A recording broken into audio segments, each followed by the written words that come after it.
Hello everyone, welcome to my YouTube channel biology concepts.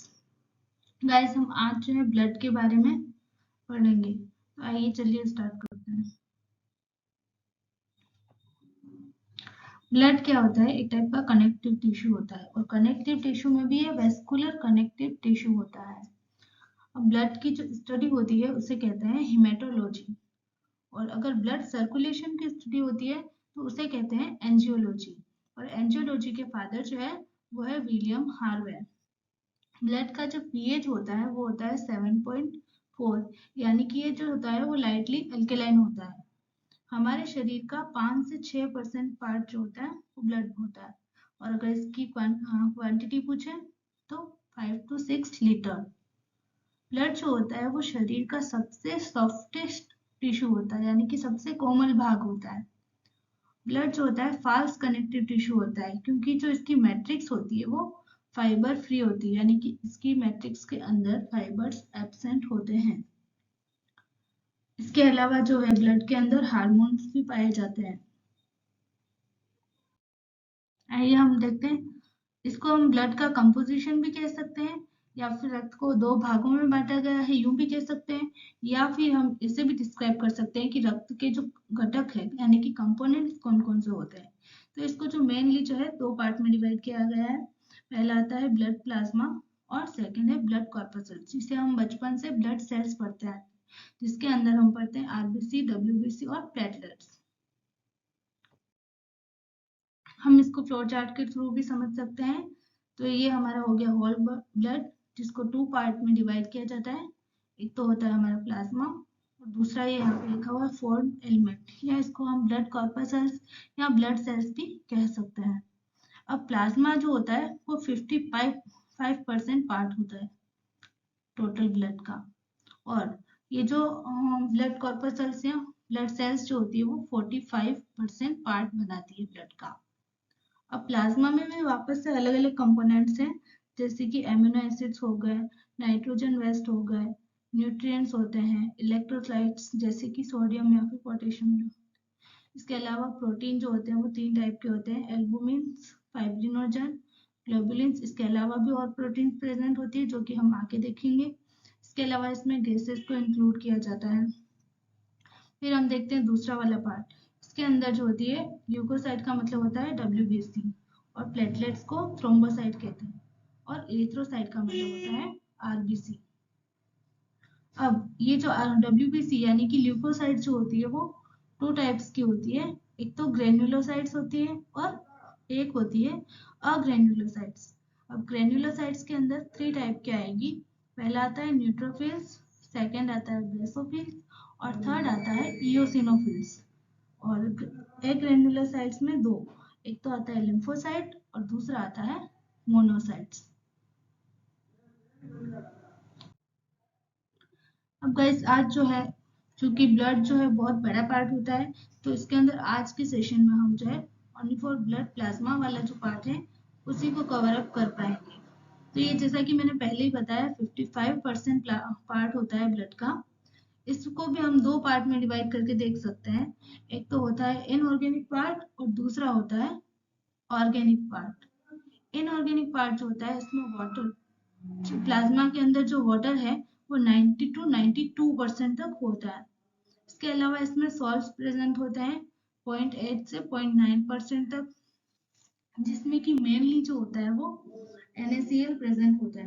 इसके अलावा KCl भी होता है, NaHCO3 और KHCO3, यानी कि सोडियम हाइड्रोजन कार्बोनेट और पोटेशियम हाइड्रोजन कार्बोनेट। तो सोडियम हाइड्रोजन कार्बोनेट और पोटेशियम हाइड्रोजन कार्बोनेट जो होते हैं वो ब्लड को बफर करने का काम करते हैं। इसके अलावा इसमें गैसेस प्रेजेंट होती है। गैस के अंदर आ जाएगी आपकी CO2, ऑक्सीजन और नाइट्रोजन। इसके अलावा इसमें मिनरल्स जैसे कि Na+, K+, क्लोराइड और कैल्शियम, ये सब इसमें पाए जाते हैं। फिर आता है अपना ऑर्गेनिक पार्ट। इसके अंदर क्या होता है, ग्लूकोज प्रेजेंट होता है। ग्लूकोज के अलावा इसमें प्रोटीन जो होता है 6 to 8%, प्रेजेंट होते हैं। अब प्रोटीन में भी अलग अलग टाइप के, जो कि अपन 3 तो इसमें से पहले ही देख चुके हैं। एल्बुमिन होता है 4 से 4.5%, ग्लोबुलिन होता है 2.2%, प्रोथ्रोम्बिन जो होता है वो 0.3% और फाइब्रिनोजन जो होता है वो 0.3%। अब इसके अलावा इसमें यूरिया और यूरिक एसिड भी पाए जाते हैं। अब इससे प्लाज्मा का हम डिटेल पढ़ें उससे पहले हमें कुछ टर्मिनोलॉजी जाननी जरूरी है, तो हम पहले ये समझ लेते हैं। अब प्लाज्मा क्या होता है? अगर ब्लड के अंदर से ब्लड सेल्स या ब्लड कार्पसल्स जो होती है, आरबीसी, डब्ल्यूबीसी और प्लेटलेट्स, अगर उन सबको निकाल दिया जाए तो फिर बचा हुआ जो पार्ट कहलाता है उसे कहते हैं प्लाज्मा। फिर सेकंड आता है सीरम। अब सीरम क्या होता है कि प्लाज्मा के अंदर से भी फाइब्रिनोजन प्रोटीन को निकाल देने के बाद बचा हुआ जो पार्ट होता है वो कहलाता है सीरम। फिर आता है पैक्ड सेल वॉल्यूम, इसको शॉर्ट में कहते हैं पीसीवी। अब इसका मतलब क्या हो गया? इसमें आरबीसी, डब्ल्यूबीसी और प्लेटलेट्स तीनों के वॉल्यूम को अगर हम काउंट करते हैं तो उसे कहते हैं पैक्ड सेल वॉल्यूम। फिर आता है हेमाटोट्रैक्ट वॉल्यूम, इसको शॉर्ट में कहते हैं एचवी। यानी कि आरबीसी का वॉल्यूम देखते हैं तो उसको हम हेमाटोट्रैक्ट वॉल्यूम कहते हैं। इसमें जो हेमाटोट्रैक्ट वॉल्यूम के अंदर जो है डब्ल्यूबीसी और प्लेटलेट्स के वॉल्यूम को काउंट नहीं करेंगे, सिर्फ आरबीसी के वॉल्यूम को ही काउंट करेंगे। अब प्लाज्मा की अगर डेफिनेशन के बारे में हम लिखना चाहें तो ऐसे लिख सकते हैं कि एक प्रकार का लिक्विड होता है जो कि येलोइश कलर का होता है और चिपचिपा होता है, और प्लाज्मा में 92% वाटर होता है, ये हम पहले ही देख चुके हैं। अब ये क्या करता है कि ब्लड क्लॉटिंग करता है और इन्फेक्शन से लड़ने में हमारी मदद करता है। इसके अलावा जो है हमारे शरीर का जो ब्लड प्रेशर होता है उसको कंट्रोल करता है और ब्लड के जो लेवल है उसको संतुलित बनाए रखता है। अब इसमें हम इसके काम देखते हैं कि ये क्या क्या काम करता है उनको डिटेल में। अब हमने देखा ये कोगुलेशन क्या होता है कि हमने देखा था कि जो प्लाज्मा है उसमें फाइब्रिनोजन और प्रोथ्रोम्बिन। अब वहां पे अपन ने देखा था लास्ट स्लाइड में कि वहां पे मैंने प्रोथ्रोम्बिन लिखा था, तो प्रोथ्रोम्बिन जो है उसको प्रोथ्रोम्बिनेज एंजाइम जो होता है वो थ्रोम्बिन में कन्वर्ट करता है। तो इसमें ऐसे प्रोटीन्स होते हैं, तो ये सभी क्या करते हैं ब्लड में क्लॉटिंग की प्रक्रिया में बहुत ही इनका एक इम्पोर्टेंट रोल होता है, यानी कि ब्लड क्लॉटिंग में हेल्प करते हैं। फिर हम देखते हैं सेकंड काम क्या है इसका, इम्यूनिटी। इसका मतलब क्या कि प्लाज्मा में रोग से लड़ने वाले कुछ प्रोटीन प्रेजेंट होते हैं, जैसे कि एंटीबॉडी प्रेजेंट होती है। इसके अलावा इसमें इम्यूनोग्लोबिन्स भी प्रेजेंट होते हैं जो कि हमारे इम्यून सिस्टम को डेवलप करने में बहुत ही इम्पोर्टेंट रोल प्ले करते हैं। इसके अलावा थर्ड इसका फंक्शन हो जाएगा expelling waste from the body, यानी कि हमारे शरीर से अपशिष्ट पदार्थों को बाहर निकालना। इसके अंदर आ जाएगा प्लाज्मा जो होता है सभी प्रकार के पोषक तत्व, जैसे कि इलेक्ट्रोलाइट्स।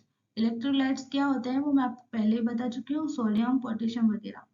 इसके अलावा हार्मोन और अदर सब्सटेंसेस को पूरे शरीर में ले जाने में मदद करता है। अब इससे क्या पता चलता है कि ब्लड जो है हमारे शरीर में जितने भी मटेरियल्स होते हैं या फिर हार्मोन्स होते हैं उनको एक जगह से दूसरी जगह तक सप्लाई करने में एक मीडियम का काम करता है। अब ये क्या करता है, लीवर, फेफड़ों, किडनी और हमारी जो स्किन होती है वहां तक जो भी न्यूट्रिएंट एलिमेंट्स होते हैं उनको पहुंचाने में भी हेल्प करता है, और हमारे शरीर से जो वेस्ट प्रोडक्ट निकलते हैं उनको भी निकालने में मदद करता है। इसके अलावा अब हमने प्लाज्मा प्रोटीन देख लेते हैं, क्योंकि ये जो प्रोटीन होते हैं वो इम्पोर्टेंट होते हैं, तो इसके बारे में हमें थोड़ा डिटेल में जानना जरूरी होता है। तो हम दो प्रोटीन के बारे में देखेंगे। पहला हम देखते हैं कि एल्बुमिन क्या होता है। एल्बुमिन जो होता है वो सबसे छोटी प्लाज्मा प्रोटीन होती है, और इसका जो फॉर्मेशन होता है वो लीवर के अंदर होता है। और कभी कभी ये प्लाज्मा एल्बुमिन क्या करता है कि यूरिन में भी आ जाता है, और इस यूरिन को फिर हम कहते हैं एल्बुमिन यूरिया। और इससे क्या होता है कि हमारे शरीर पर सूजन आ जाती है जिसे हम ऑडिमा कहते हैं। फिर नेक्स्ट हम देखते हैं ग्लोबुलिन। अब इसमें क्या होता है, ये ब्लड में 2.2% होता है, और इसका निर्माण या तो लीवर में होगा और दूसरा इसका ऑप्शन है लिम्फ नोड। तो इन दोनों जगहों पर ग्लोबुलिन का फॉर्मेशन होता है। अब ये क्या करता है कि जो मटेरियल्स होते हैं उनका ट्रांसपोर्टेशन यानी कि परिवहन करता है, और जितने भी विषैले सब्सटेंस यानी कि टॉक्सिक जो सब्सटेंसेस होते हैं उनको नष्ट करने का काम करती है। अब ये जो ग्लोबुलिन होती है वो 3 टाइप की होती है, अल्फा ग्लोबुलिन, बीटा ग्लोबुलिन और गामा ग्लोबुलिन। अब अल्फा ग्लोबुलिन जो है वो क्या करता है, Cu यानी कि कॉपर का परिवहन करता है। इसके अलावा जो बीटा ग्लोबुलिन है वो आयरन का परिवहन करता है। आयरन को हम Fe से डिनोट करते हैं। इसके अलावा जो गामा ग्लोबुलिन होता है वो लिम्फ नोड में इसका फॉर्मेशन होता है, और ये जो होता है एंटीबॉडी निर्माण करता है और ट्रांसपोर्टेशन का काम करता है, और इसी को जो है इम्यूनोग्लोबिन कहते हैं। तो गाइस आज के लिए इतना ही। कल हम जो है ब्लड का नेक्स्ट पार्ट स्टार्ट करेंगे, जिसमें हम ब्लड कॉर्पस्कल्स यानी कि ब्लड सेल्स के बारे में पढ़ेंगे, आरबीसी, डब्ल्यूबीसी और प्लेटलेट्स के बारे में पढ़ेंगे। तो थैंक यू।